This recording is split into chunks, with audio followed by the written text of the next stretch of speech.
Assalamualaikum warahmatullahi wabarakatuh. Bertemu lagi dalam video selanjutnya. Ini part kedua tentang tugas lengkap dari petugas KPPS.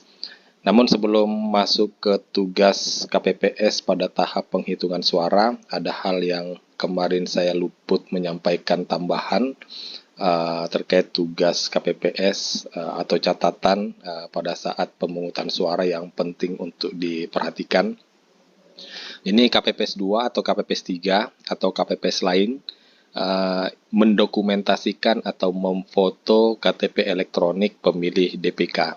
Kemudian nanti mengirimkan foto KTP elektronik DPK ke KPU melalui PPS dan PPK. Ini nanti akan dijadikan sebagai bahan dalam pemutakhiran data pemilih berkelanjutan.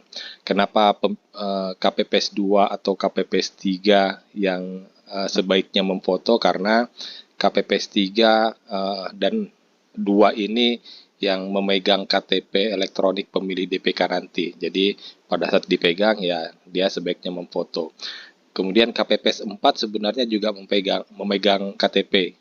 Termasuk KPPS 5 itu sempat memegang KTP elektronik, namun mengingat tugas KPPS 4 dan 5 ini sudah lebih banyak, maka sebaiknya KPPS 2 atau 3 yang mendokumentasikan.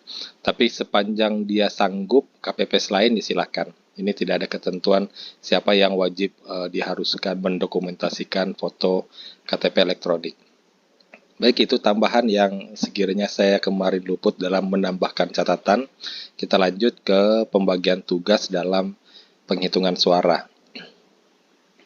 Ini tata letak penghitungan suara, ini denah umum yang ada di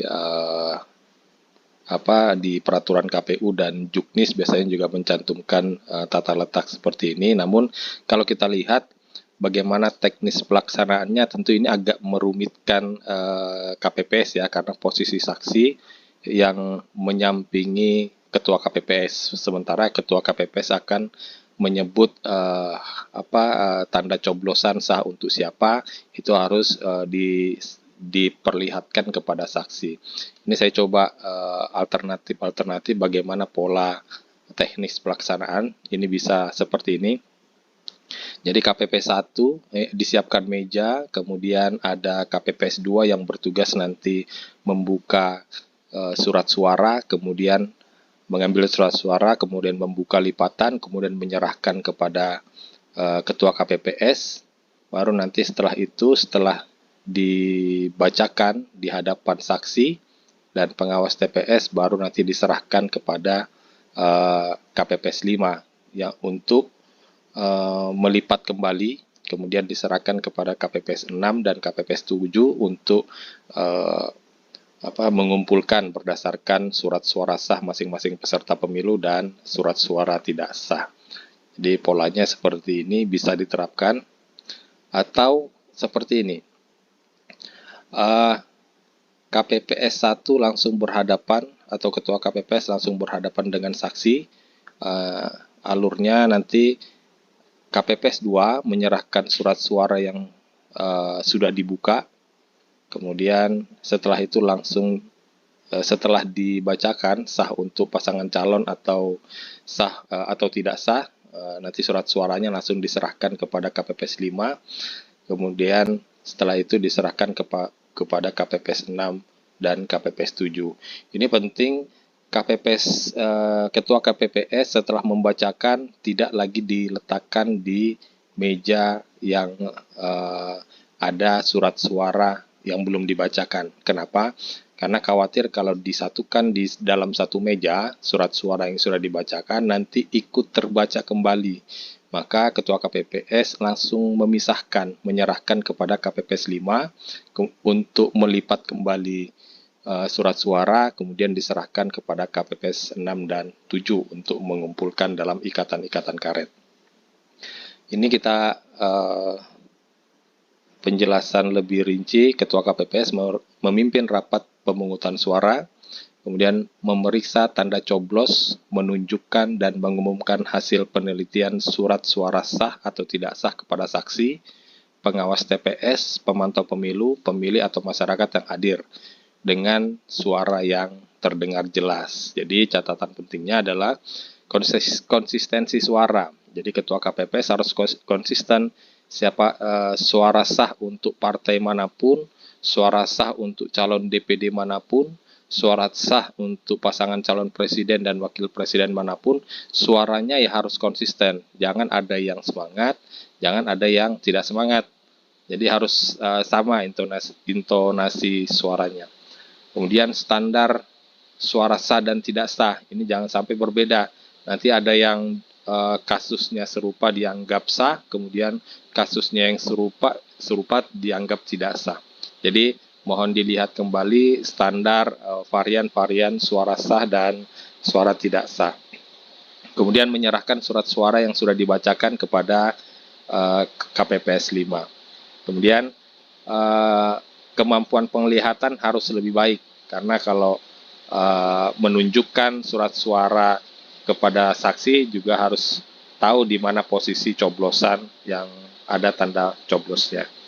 Kemudian KPPS 2, ini tugasnya membuka setiap surat suara untuk diteliti dan diumumkan oleh ketua KPPS. Nah, dia ngambil dari surat suara yang sudah ditumpuk di meja tadi, kemudian dibuka satu persatu dengan hati-hati, jadi jangan sampai rusak surat suaranya. Kemudian dia juga memeriksa di mana coblosan, posisinya di mana, kemudian disampaikan kepada ketua KPPS. Nah, tambahannya juga sebaiknya KPPS 2 ini juga ikut mengawasi pencatatan sah untuk calon siapa atau suaranya tidak sah yang dilakukan oleh KPPS 3 dan KPPS 4 yang menulis di C hasil plano dalam bentuk teli.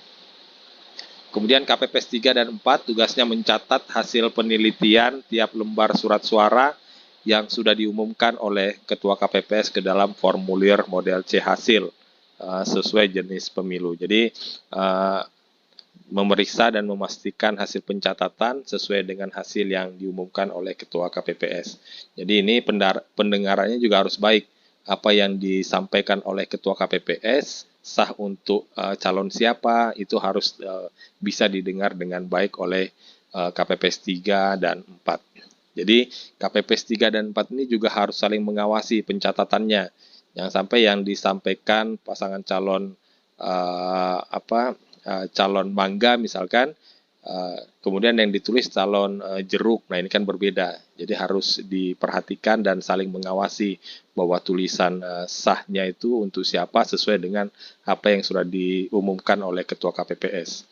Kemudian KPPS 5 ini menerima surat suara yang sudah dibacakan oleh ketua KPPS, kemudian dilipat kembali sesuai dengan masing-masing jenis pemilu. Kemudian dia ikut mengawasi catatannya, sahnya untuk siapa atau tidak sah itu ditulis oleh KPPS 3 dan 4 sesuai yang diumumkan oleh ketua KPPS. Dia ikut mengawasi. Kemudian KPPS 6 dan 7 ini tugasnya menerima surat suara dari KPPS 5 yang sudah dalam kondisi terlipat, kemudian disusun, kemudian dikelompokkan dan mengikat dengan karet surat suara yang sudah diteliti dan diumumkan. Kemudian dibagi untuk masing-masing peserta pemilu. Sahnya surat suara sah untuk masing-masing peserta pemilu dibagi, disisihkan atau dibedakan, diikat, kemudian dibedakan dengan surat suara yang tidak sah. Itu penjelasan terkait tugas KPPS dalam tahap penghitungan suara. Untuk selanjutnya tentang bagaimana penggunaan aplikasi Sirekap itu akan ada video selanjutnya terpisah. Nanti siapa yang menggunakan aplikasi, berapa orang akan dijelaskan selanjutnya. Terima kasih, semoga bermanfaat. Assalamualaikum warahmatullahi wabarakatuh.